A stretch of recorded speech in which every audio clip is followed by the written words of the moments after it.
नैना किला राज में 7 इंटेगा चलाकर राज महता की दुल्हन बनाए।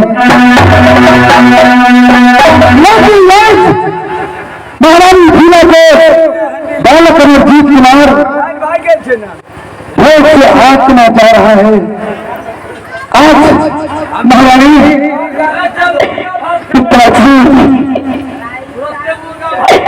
अब नहीं देख सकता हूँ पिताजी, मुझे भूख लगा पिताजी, मुझे जाने के टाइम दो पिताजी।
जंगल में छोटा मोटा कुटी लेकर, क्योंकि अगर कोई भी आ जाते हैं तो हर किला से मुझे दुश्मनी चलता है। स्वामी जय महारानी, संसार बहुत बड़ा है, देख देख मानकर समय बिताना है। और एक काम किला की राजा अगर सुन जाएंगे कि राजमाता सभी दर्शी बनवास हो चुका है तो हम हमें कर कर की ठोकर खाना पड़ेगा महाराज।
इधर से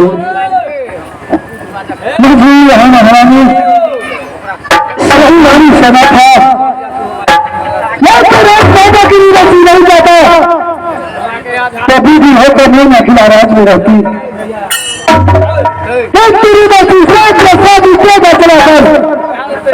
और सेना की दल राज महत्ता लाए लेकिन बहुत अच्छा किया कि दंड मुगल की मिला है सिंह को ज्ञान प्राप्त होगा महारानी। चलिए चलिए इसी जंगल में अपना छुट्टी की रमाएंगे और वन में जीवन को बिताएंगे स्वामी।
महारानी सुना बोलिए स्वामी जी इस समय मैंने तुम्हें 12 वर्ष की बनवास किया था तो क्या याद करो जंगल को ये बबरी बन जंगल है क्या यही जंगल है सब गुरु महाराज का स्थान कहाँ भी लगा ताकि गुरु महाराज के स्थान पर जाके हम लोग समय बितालेंगे।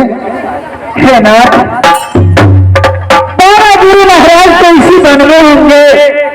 चले कुछ दूर और चलते हैं बाबा को कुटी अवश्य मिलेंगे। अगर बाबा महाराज नहीं जाते तो हम लोगों की कुटी में बहुत सहारा मिलेंगे। क्यों नहीं क्यों चलिए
Thank you.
लगाई